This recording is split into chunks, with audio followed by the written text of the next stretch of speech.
నమస్తే, నేను GVSatyanarayana. ఈరోజు మీకు ఈ ఎపిసోడ్లో 3 కంపెనీలు below 10 rupees scripts turn around అయినటువంటివి, అవుతున్నటువంటివి. నేను మీకు ఎక్స్ప్లెయిన్ చేస్తాను. అది ఎక్కడ ఎంటర్ అవ్వాలి, ఎక్కడ ఎగ్జిట్ అవ్వాలి, ఫండమెంటల్స్ ఏంటిదో సింపుల్గా మీకు చూపిస్తా. Jayaprakash power venture, JP venture, ఇది ఇప్పుడు 7.55 అట్లా ట్రేడ్ అవుతుంది. ఇది 7.67 7.66 స్టాప్ లాస్, అంటే అక్కడే ఉంది అన్నట్టు. 5 days moving average, 10 days moving average దగ్గరే ట్రేడ్ అవుతుంది ఇది. తర్వాత ఇది ఏదైతే జేపీ పవర్ ఉందో ఇక్కడ మనకి బై ఇచ్చింది ₹5.95, మళ్ళీ బై ఇక్కడ ఇచ్చింది ₹7.30 అట్లా. ఇది మామూలుగా సపోర్టు. ఇది మన గ్రాఫు. ఈ గ్రాఫ్లో మనము చూసుకొని అంటే బై అనేది ఇస్తుంది. ఇక ఫండమెంటల్గా ఈ జేపీ పవర్ ఏంటిదో మనము చూద్దాం. ఫండమెంటల్గా మనము చూసినప్పుడు జేపీ పవర్, జయప్రకాష్ పవర్, ఇది ప్రాఫిట్ అండ్ లాస్ ఏదైతే ఉందో పోయిన సంవత్సరం మార్చి 2022కి 107 కోట్లు వస్తే 22-23కి మార్చికి 345 కోట్లు, అంటే 300% గ్రోత్ వచ్చే అవకాశాలు ఉన్నట్టుగా సాఫ్ట్వేర్ చెప్తుంది. అయితే ఎందుకు వస్తుంది అది?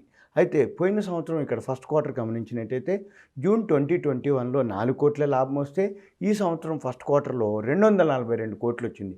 ఈ ప్రకారము మనకు సుమారుగా 1000 కోట్లు రావాలి లాభం.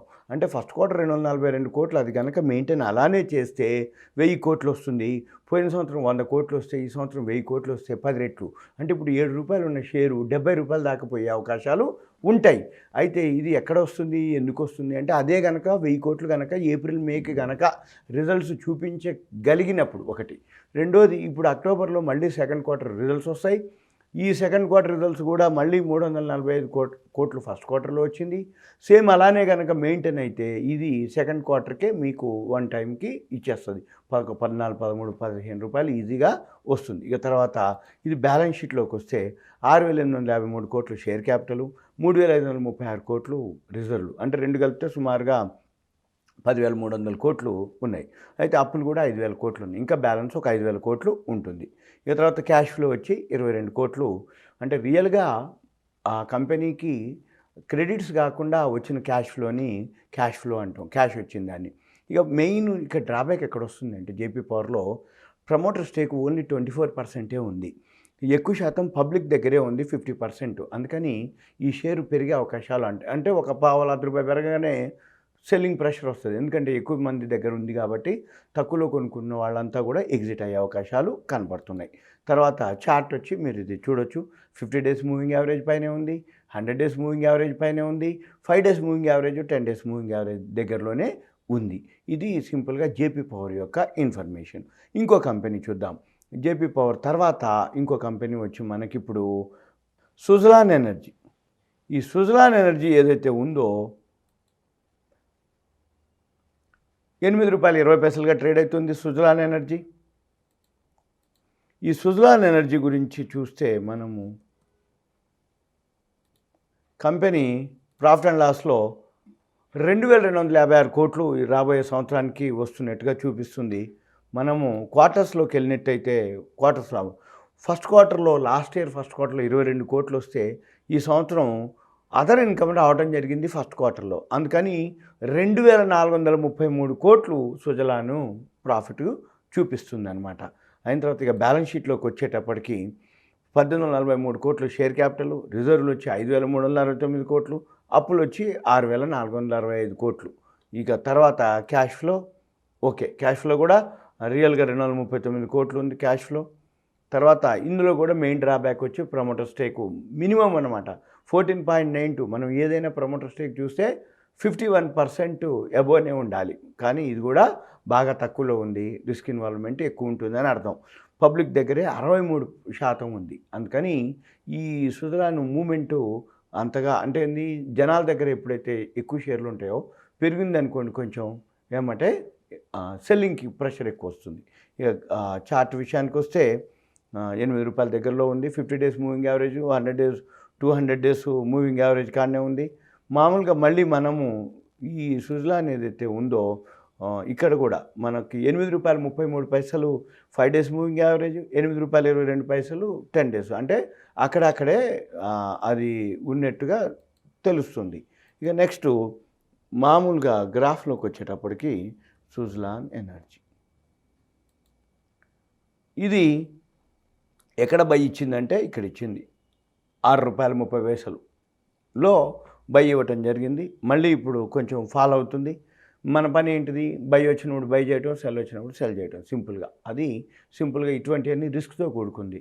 అయితే అదర్ ఇన్కమ్ అయితే చూపించి ఫస్ట్ క్వార్టర్లో ప్రాఫిట్ ఏదైతే ఉందో చూపించటం జరిగింది. కానీ రియల్గా అయితే ఫండమెంటల్గా అంతగా ఏమీ లేదు. ఇక నెక్స్ట్ ఇంకొక స్క్రిప్ట్లోకి వెళ్దాం. ఇంకో స్క్రిప్ట్లోకి వచ్చినప్పుడు మనము ది సౌత్ ఇండియా బ్యాంక్, ఈ సౌత్ ఇండియా బ్యాంక్ ఏంటిదో చూద్దాం. ఈ సౌత్ ఇండియా బ్యాంకు అది కూడా రూ. 8.30 ఉంది. 5 డేస్ మూవింగ్ యావరేజ్ వచ్చి రూ. 8.20, 10 డేస్ మూవింగ్ యావరేజ్ వచ్చి 8.7. సేమ్, అంటే అక్కడక్కడే ఉంది అని అర్థం. ఇక తర్వాత ఫండమెంటల్గా మనం కనుక సౌత్ ఇండియా బ్యాంకుని కనుక చూసినట్టయితే సౌత్ బ్యాంక్ ఇది క్వార్టర్స్ వచ్చి లాస్ట్ ఇయర్ ఫస్ట్ క్వార్టరు 10 కోట్లు వస్తే ఈ సంవత్సరం 115 కోట్లు రావటం జరిగింది. అది రీజన్. అంటే మనము రికమెండ్ చేయడానికి కానీ ఇన్ఫర్మేషన్ ఇవ్వడానికి కానీ అంతకుముందు తక్కువ లాభం వచ్చి ఇప్పుడు ఎక్కువ లాభం వచ్చిన వాటికే మనం చెప్పడం జరుగుతుంది. 115 కోట్లు క్వార్టర్లీ వస్తే 1 ఇయర్కి 400 కోట్లు రావాలి. అంటే 150 కోట్లు. అంటే లాస్ట్ ఇయర్ ఏదైతే ఉందో 45 కోట్లే ఉంది సౌత్ ఇండియా బ్యాంకు. ఈ సంవత్సరం 460 కోట్లు వస్తుంది కాబట్టి సౌత్ ఇండియా బ్యాంకు ఓకే. ఇక బ్యాలెన్స్ షీట్ వచ్చేటప్పటికి 209 కోట్లు షేర్ క్యాపిటల్గా ఉంది. రిజర్వ్లు వచ్చి 5,644 కోట్లుగా ఉంది. ఇక క్యాష్ ఫ్లో వచ్చి 2,436 కోట్లు రియల్గా ఉంది. ఇన్వెస్టర్స్ వచ్చి పబ్లిక్ కూడా, దీంట్లో కూడా పబ్లికే. ఎప్పుడైనా కానీ ఈ చిన్న స్క్రిప్ట్లలో పబ్లిక్ వాటా ఎక్కువ ఉంటుంది. ఎందుకంటే తక్కువలో ఉందని చెప్పేసి చాలామంది బై చేయడం జరుగుతుంది. 76.43% వాళ్ళదే ఉంది, పబ్లికే. ఇంకా ఎఫ్ఐఐలు 7.45, డిఐఏలు అంటే ఏంటిది? ప్రమోటర్ అంటూ ఎవరు ఉండరు ఇంకా ఈ సౌత్ ఇండియా బ్యాంక్కి. పబ్లిక్, ఇక ఎఫ్ఐఐలు, డిఐఏలు. ఎఫ్ఐఐలు కొంచెమే ఉంది, డిఐఏలు ఉంది. ఇది సింపుల్గా. ఇది మనం గ్రాఫ్లోకి వెళ్ళినట్టయితే సౌత్ బ్యాంకు ఎక్కడ ఎంటర్ అవ్వాలి, ఎక్కడ అనేది మనం దీన్ని గమనించాలి. ఇప్పుడు south India bank already 3 days నుంచి కంటిన్యూగా పెరగడం జరిగింది. బై వచ్చింది ఇక్కడ రూ. 7.95, ఒక 40 పైసలు అట్లా 35-40 పైసలు పెరగటం జరిగింది. ఇది సింపుల్గా మీకు ఒక ఇన్ఫర్మేషన్ అవేర్నెస్ పర్పస్. ఈ రూ. 10 లోపు చిన్న స్క్రిప్టులు అని అడగటం వల్ల మీకు ఇన్ఫర్మేషన్ ఇస్తున్నాం. కానీ ఇవి రిస్క్తో కూడుకున్నటువంటివి.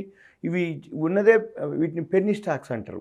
అంటే చిన్న కంపెనీలు పెన్నీ స్టాక్స్ అంటే ఏంటంటే అవి పెద్దగా మూమెంట్ ఉండవు. మార్కెట్తో పాటు ఎప్పుడైనా పెరిగినప్పుడు మీరు ఎగ్జిట్ అవ్వాలి. ఎక్కువ క్వాంటిటీ కనుక బై చేయొద్దు, ఏదో చిన్న క్వాంటిటీ కొనుక్కోండి, మూమెంట్ని చూసుకొని అప్పుడు మీరు ఎగ్జిట్ అవ్వాల్సి ఉంటుంది.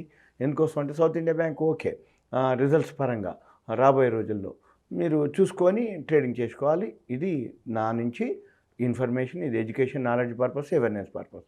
సుమన్ టీవీ ప్రేక్షకులకు ధన్యవాదాలు. Thank you. సెలవు.